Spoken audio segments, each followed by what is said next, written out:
उदयपुर की ताज़ा खबरों की जानकारी के लिए देखते रहिए अलर्ट उदयपुर न्यूज़।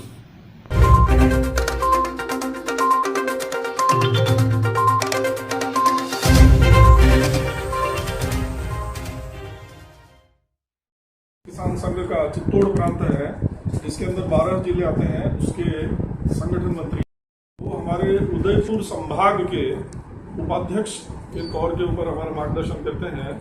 और जो सीधे आपकी तरफ है वो श्री सुनील जी जोशी, ये हमारे प्रांत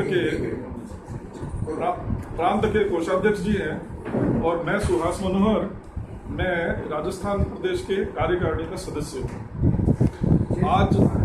आज इस पत्रकार वार्ता का उद्देश्य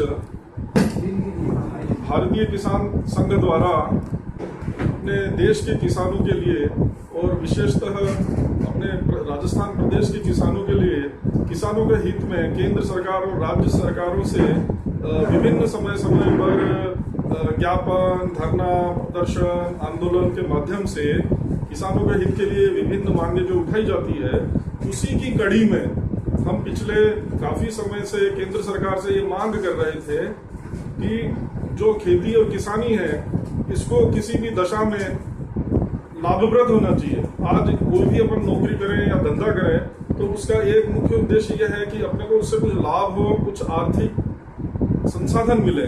परंतु लंबे समय से हम देख रहे हैं कि अपने देश के आधी से ज्यादा आबादी सीधे खेती से जुड़ी हुई है, परंतु ये खेती किसी भी प्रकार से लाभप्रद नहीं है। और सरकार ने एक एमएसपी घोषित कर रखी है। अब एमएसपी मतलब मिनिमम सपोर्ट प्राइस, परंतु दुर्भाग्य का विषय यह है कि 23 जो अलग अलग तरह की फसलें हैं उसके ऊपर एमएसपी घोषित है। परंतु एमएसपी घोषित हो जाती है, परंतु कुल उत्पादन का अपने देश के मुश्किल से 6%, 5% के तक ही खरीद पहुंच पाती है। और कई कमोडिटीज में या जो फसलें हैं उसके अंदर 5-6%, गेहूं में अधिकतम यदि माने, क्योंकि ये पीडीएस में जो काम आता है इसलिए गेहूं या धान अधिकतम खरीदा जाता है। बाकी फसलों पे सिर्फ एमएसपी एक औपचारिकता, फॉर्मेलिटी के लिए घोषित की जाती है और उसके ऊपर न तो कोई सरकार खरीदी करती है न व्यापारी खरीदी करता है। यह सिर्फ बाजार के रहमो करम पे निर्भर रहती है। जो क्रॉप्स की कीमतें हैं वो अगर किस्मत अच्छी होती है या कुछ बरसात बिगड़ गई या कुछ मौसम बिगड़ गया और जो बाजार में जो फसलों का कीमत है वो एमएसपी से ज्यादा हो गई तो किसानों के लिए ठीक है।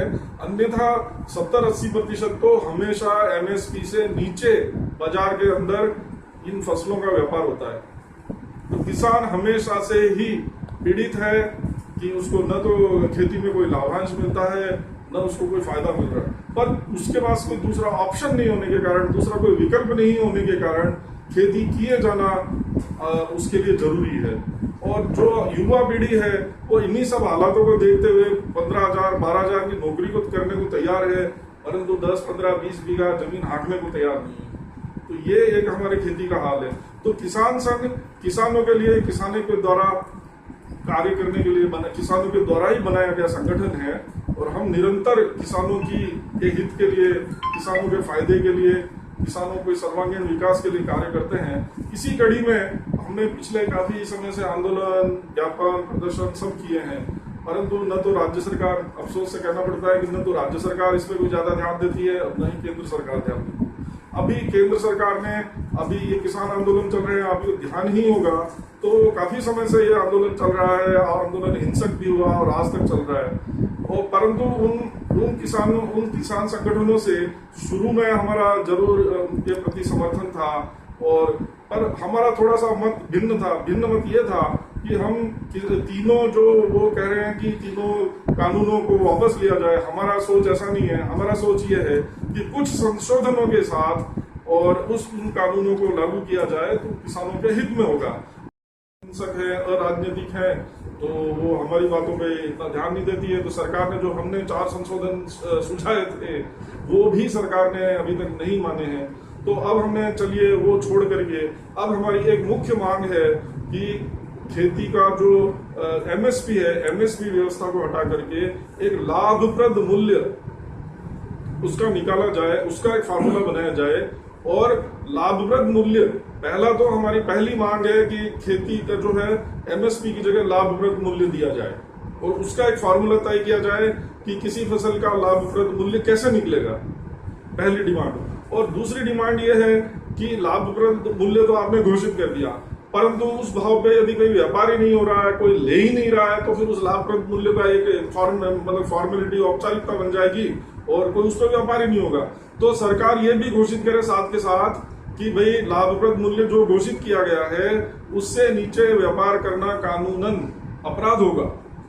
तो व्यापारी, भाई आज कोई साबुन आता है या कोई माचिस आती है, कोई दूसरी कोई तेल की बोतल आती है, सब पे एमएसपी लिखा होता है, सब पे कीमत निर्धारित करने का अधिकार उनको होता है, कंपनी वालों को होता है, वो अपन उपभोक्ताओं को नहीं होता। परंतु ये किसानों का ऐसा है कि सिर्फ मार्केट के रहमोकरम पर है और जो बेचारा फसल लेके जाता है उसको पता नहीं है मेरा गेहूं 1500 जाएगा कि 1700 जाएगा या 1800 जाएगा। तो एक लाभप्रद मूल्य घोषित किया जाए और उसके नीचे जो व्यापार है उसको अवैध घोषित किया जाए, गैर कानूनी घोषित किया जाए, जिससे ये होगा कि भाई जो व्यापार, यदि चाहे वो व्यापारी खरीदे, चाहे सरकार खरीदे, चाहे कोई कंपनी खरीदे, चाहे वो कोई उपभोक्ता खरीदे, उससे नीचे वो नहीं खरीदेगा। तो एक बार भाव जरूर बढ़ेगा, महंगाई जरूर बढ़ेगी, परंतु हमारे देश के एक बहुत बड़ा जो वर्ग है, किसान वर्ग, उसको बहुत बड़ा एक रिलीफ मिलेगा। आज पेट्रोलियम के भाव बढ़ रहे हैं, गैस के भाव बढ़ रहे हैं, एक्सेट्रा, तेल के भाव बढ़ रहे हैं, सब बढ़ रहे हैं, तो उपभोक्ता बर्दाश्त ही कर रहे हैं। तो ये भी अगर एक हमारी 50% से ज्यादा जनसंख्या को यदि फायदा मिलता है, रिलीफ मिलता है, जो कि न्यायपूर्ण है, तो वो कार्य होना चाहिए, ऐसी हमारी केंद्र सरकार से मांग है। तो इस संदर्भ में हमने 31 अगस्त को केंद्र सरकार को जाकर के मिल करके और एक ज्ञापन दिया कि साहब आप 8 तारीख तक आप हमारी मांग मान ले। 31 अगस्त तक आप हमारी मांग मान ले तो उचित रहेगा। परंतु दुर्भाग्य का विषय है कि केंद्र सरकार ने हमारी जो मांग है उसको अनसुना कर दिया है। तो उसी समय हमने केंद्र सरकार को ये वार्निंग या दी थी कि भाई यदि आप हमारी मांग नहीं मानेंगे तो 8 सितंबर को हम देश भर में जिला केंद्रों पर धरना देंगे, विशाल प्रदर्शन करेंगे और ज्ञापन देंगे। हमारे धरना प्रदर्शन से क्या केंद्र सरकार पर कोई असर पड़ता है देखेंगे, और नहीं अगर कोई असर पड़ता तो आगे हमें क्या कार्रवाई करनी है या आगे हम क्या कर सकते हैं वो हम निश्चित करेंगे। हमारा केंद्रीय नेतृत्व है, दूसरे नेतृत्व है, वो निश्चित करेंगे कि आगे हम क्या कदम उठाना है। दिनांक 8 को जिला स्तर पर होने वाले धरना प्रदर्शन के विषय में मीडिया को, प्रिंट मीडिया को, इलेक्ट्रॉनिक मीडिया को विषय की जानकारी देना, क्यों हम ये कर रहे हैं, किस प्रकार से हम ये कर रहे हैं, ये आज की प्रेस वार्ता का उद्देश्य है। इसलिए आज प्रेस किन मांगों को लेकर आप धरना प्रदर्शन करेंगे आगामी? इस बार जो इस 8 तारीख को जो हमारी धरना प्रदर्शन का मुख्य एक ही विषय है वो है कि किसानों को लाभप्रद मूल्य, अपनी उपज का लाभप्रद मूल्य मिलना चाहिए। ये हम निरंतर, चूंकि एमएसपी या ये मूल्य निर्धारित करने का अधिकार केंद्र सरकार रखती है, तो ये मांग हम केंद्र सरकार से कर रहे हैं और ये केंद्र सरकार से ही मांग की जा रही है। अगर आंदोलन के दौरान मांगे पूरी नहीं होती तो आगामी क्या तैयारी? आगामी हमारा केंद्रीय नेतृत्व है, हमारे वरिष्ठ जो अधिकारी हैं, कार्यकर्ता हैं, वो निर्धारित करेंगे कि 8 तारीख के धरना प्रदर्शन सभी कार्यक्रम से हमको क्या हासिल हुआ है। यदि हमको कुछ भी हासिल नहीं होगा तो जो भी आवश्यक होगा या और भी जो भी आंदोलन वगैरह या किस प्रकार से हम आगे बढ़ाएंगे वो उस समय निर्धारित होगा। यदि केंद्र सरकार हमारी मांग मान ले तो बहुत ही उचित रहेगा, अन्यथा जैसी परिस्थिति होगी वैसा हम निर्णय। आप ये बताइए, केंद्र सरकार कहती है एमएसपी सबसे ज्यादा मोदी जी के प्रधानमंत्री कार्यकाल में बढ़ी जी, ऐसा बढ़ाई गई है, हम मानते हैं बढ़ाई गई है, बिल्कुल बढ़ाई गई है, निरंतर बढ़ रही है। परंतु जितनी वृद्धि हम जो एक फार्मूला के आधार पर कहते हैं कि कितनी वृद्धि होनी चाहिए, उतनी वृद्धि नहीं हो रही है। जो हम डिमांड कर रहे हैं, हम उसको एमएसपी, मिनिमम सपोर्ट प्राइस नहीं, हम कहते हैं लाभप्रद मूल्य। नहीं, आप ये बताया जिस मोदी सरकार जो पूरा प्रयास कर रही है अपना, जो भी किसानों के हित के लिए, तो उसके बाद भी आप हमारे केंद्रीय नेतृत्व जो भी कहेगा या प्रदेश का नेतृत्व कहेगा, क्या आप भी दिल्ली, हरियाणा, पंजाब जैसे रोड जाम करेंगे? नहीं, ये हम काम ऐसा करते नहीं है। ऐसा हम कर सकते होते तो हम बहुत पहले ये करते हैं, पर हम ऐसा काम नहीं करते हैं। आंदोलन किस प्रकार से करना है वो हमारी सारी नीतियां हैं, और हम राष्ट्रवादी संगठन हैं। हम अहिंसक तरीके से और बिल्कुल सोच समझ के, जिससे कोई आम व्यक्तियों को भी, आम लोगों को भी परेशानी नहीं हो और हमारा काम भी हो जाए, किसानों का काम हो जाए, ऐसा ही काम करेंगे। ऐसा किस तरह से होना? जी अभी तो फिलहाल तो हमारा यही कार्यक्रम है कि हम जिला कलेक्ट्रेट पे, ये टाउन हॉल से हम रवाना होंगे और पूरा कोरोना प्रोटोकॉल का पालन करते हुए, और हम कलेक्ट्रेट पे धरना देंगे कुछ देर के लिए, और उसके बाद हम कलेक्टर महोदय को जाके ज्ञापन देंगे प्रधानमंत्री जी के नाम। ठीक है। रिपोर्ट में उन्होंने ये लागत कैसे निकाली, किसान की जो लागत है ना, वो लागत को किसान उसमें बीज खाद सारी जोड़ करके उसमें लाभ निकालना, लेकिन उन्होंने एमएसपी बढ़ा दी, 19 रुपया कर दिया। अब पूरे देश में खरीद केंद्र तो हुए 7-8% हुए होंगे, और दूसरे किसानों के जो बिचौले हैं, जो लोग, वो 14-15 में खरीद करके ले गए। तो हमारा ये निवेदन है कि अब हमारे को ये सरकार कहती है कि हम, प्रधानमंत्री जी, भारत सरकार कहती है किसानों को हमने 2000 रुपये दे दिए, किसान सम्मान निधि। हमारे को 2000 नहीं चाहिए, और हमने कर्जा माफ कर दिया, हमारे को कर्जा माफ नहीं करना। और हमारे को ये कहते बिजली के लिए हम 90 पैसा किसान को एग्रीकल्चर में दे रहे हैं, हमारे को वही नहीं चाहिए। हमारे को कोई अनुदान, कोई छूट नहीं चाहिए। हमारे को लागत के आधार पर कुछ मुनाफा जोड़ करके हमारे को खेती में मिले, बस हमारी एक ही मांग है। न तो हमारे को सब्सिडी चाहिए, न हमारे को अनुदान चाहिए, न हमारे को स्टेट गवर्नमेंट का दान चाहिए, न केंद्र सरकार का चाहिए। हमारे को जो लागत लगती है, अबे आप देख लो, 50 साल पहले सोने का क्या भाव था, अन्य चीजों का, जैसे मास्टरों की सैलरी क्या थी 20-30 साल पहले, तो उसमें कितनी बढ़ोतरी हुई। मास्टरों के या सरकारी कर्मचारी को उनका इतना, आप पत्रकार बोलते सब जानते हो ना, उसके अनुपात में किसानों को क्या बढ़ा, ये हमारे को मूर्ख बनाते हैं। 500 रुपया मोदी गुलाम हो गए, ठीक है ना। हमारा ये सोच है कि किस पार्टी को देवे, 10 पार्टियां हैं, 10 पार्टियों से किसको वोट देना, हम हमारे हिसाब से सब पढ़े लिखे हैं, हम हमारा आकलन करते हैं। हम नहीं कहते हैं भाजपा को वोट दो, हम कभी नहीं कहते हम भाजपा को। बंधुआ नहीं है किसी भी इसके, ठीक है। संघ भी हमें ऐसा नहीं कहता है कि किसी को दो, कोई भी कहता है, हमारा स्वयं का विचार है, ठीक है। अब ये है कि 5 साल में एक बार आपको कोई स्टैंड लेना है कि भाई देश पे कौन राज करे, वो तो हुआ एक विषय। अब आया कि हम किसान संघ के हैं, किसान स्वयं हैं, तो अब हमको किसानों के लिए भी सोचना है। अब केंद्र सरकार के सोचने के लिए बहुत कैनवास बड़ा है, हमको हमारे मुद्दे से मतलब है, पर हम ये भी नहीं करते हैं कि चाहे जो मजबूरी हो हमारी मांगे पूरी, हम राष्ट्रवादी भी हैं। तो इसलिए हम ऐसी तोड़ फोड़ करना, आग लगा देना, ट्रैफिक रोक देना, ऐसी गतिविधियां नहीं करते हैं। हम जो बात करते हैं शांतिपूर्ण ढंग से, धरना प्रदर्शन ये वो उसके माध्यम से ही करते हैं। परंतु ऐसा नहीं है कि हमको ऊपर से घुड़की दी जाए कि अरे तुम तो अपने आदमी हो और हम अपने घर पे आकर बैठे, नेवर, ऐसा कभी नहीं है।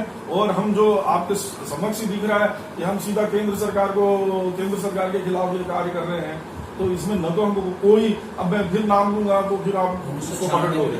संविधान ने अधिकार दिया है, हमने वसुंधरा जी के इसमें इतना बड़ा आंदोलन किया, इतने लोगों के खिलाफ कोर्ट केसेस आज तक बने, और आज तक वो कोर्ट केसेस चल रहे। झालावाड़ में रोका वसुंधरा जी को, सब कुछ किया, तो वो केसेस आज तक चल रहे हैं। तो कतई ये बात नहीं है कि हम किसान हित के लिए व्यापक दृष्टिकोण, राम मंदिर, ये कोई भी आड़े नहीं आती थी। राम मंदिर आता है तो हम राम मंदिर के लिए भी काम करते हैं, राष्ट्रवादी को आंदोलन होता है उसके लिए भी काम करते हैं।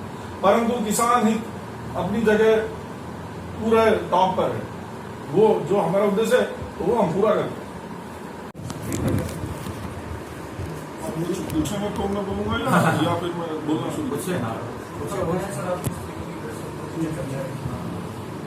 आज की प्रेस कॉन्फ्रेंस का उद्देश्य दिनांक 8 को जिला स्तर पर होने वाले धरना प्रदर्शन के विषय में मीडिया को, प्रिंट मीडिया को, इलेक्ट्रॉनिक मीडिया को विषय की जानकारी देना, क्यों हम ये कर रहे हैं, किस प्रकार से हम ये कर रहे हैं, ये आज की प्रेस वार्ता का उद्देश्य है।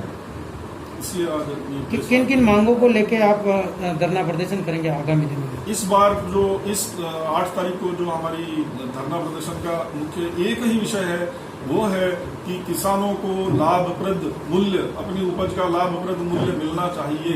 ये हम निरंतर चूंकि एमएसपी या ये मूल्य निर्धारित करने का अधिकार केंद्र सरकार रखती है, तो ये मांग हम केंद्र सरकार से कर रहे हैं और ये केंद्र सरकार से ही मांग की जा रही है। अगर आंदोलन के दौरान मांगे पूरी नहीं होती तो आगामी क्या तैयारी की? आगामी हमारा केंद्रीय नेतृत्व है, हमारे वरिष्ठ जो अधिकारी हैं, कार्यकर्ता हैं, वो निर्धारित करेंगे कि 8 तारीख के धरना प्रदर्शन सभी कार्यक्रम से हमको क्या हासिल हुआ है। यदि हमको कुछ भी हासिल नहीं होगा तो जो भी आवश्यक होगा या और भी जो भी आंदोलन वगैरह या किस प्रकार से हम आगे बढ़ाएंगे वो उस समय निर्धारित होगा। यदि केंद्र सरकार हमारी मांग मान ले तो बहुत ही उचित रहेगा, अन्यथा जैसी परिस्थिति होगी वैसा निर्णय। आप ये बताइए, केंद्र सरकार कहती है एमएसपी सबसे ज्यादा मोदी जी के प्रधानमंत्री कार्यकाल में बढ़ेगी जी, तो ऐसा बढ़ाई गई है, हम मानते हैं बढ़ाई गई है, पहले कभी बढ़ाई गई है, निरंतर बढ़ रही है, परंतु जितनी वृद्धि हम जो एक फार्मूला के आधार पर कहते हैं कि कितनी वृद्धि होनी चाहिए उतनी वृद्धि नहीं हो रही है। जो हम डिमांड कर रहे हैं हम उसको एमएसपी मिनिमम सपोर्ट प्राइस नहीं, हम कहते हैं लाभप्रद मूल्य। नहीं, आप ये बताएं, जिस मोदी सरकार जैसा पूरा प्रयास कर रही है अपना जो भी है किसानों के हित के लिए, अगर उसके बाद भी जैसा आपके हमारे केंद्रीय नेतृत्व जो भी कहेगा या प्रदेश का नेतृत्व कहेगा, क्या आप भी दिल्ली, हरियाणा, पंजाब जैसे रोड जाम करेंगे, रास्ते जाम करेंगे, क्या करेंगे? नहीं करेंगे, हम काम ऐसा करते नहीं है। ऐसा हम कर सकते होते हैं तो हम बहुत पहले ये करते हैं, पर हम ऐसा काम नहीं करते हैं। आंदोलन किस प्रकार से करना है वो हमारी सारी नीतियां हैं और हम राष्ट्रवादी संगठन है, हम अहिंसक तरीके से और बिल्कुल सोच समझ के, जिससे कोई आम व्यक्तियों को भी, आम लोगों को भी परेशानी नहीं हो और हमारा काम भी हो जाए, किसानों का काम हो जाए, ऐसा ही काम करेंगे। 8 तारीख को किस तरह से होना वाला है सर? जी, अभी तो फिलहाल तो हमारा यही कार्यक्रम है कि हम जिला कलेक्ट्रेट पे ये टाउन हॉल से हम रवाना होंगे और पूरा कोरोना प्रोटोकॉल का पालन करते हुए और हम कलेक्ट्रेट पे धरना देंगे कुछ देर के लिए और उसके बाद हम कलेक्टर महोदय को जाके ज्ञापन देंगे प्रधानमंत्री जी के नाम। ठीक है सर, थैंक यू सर।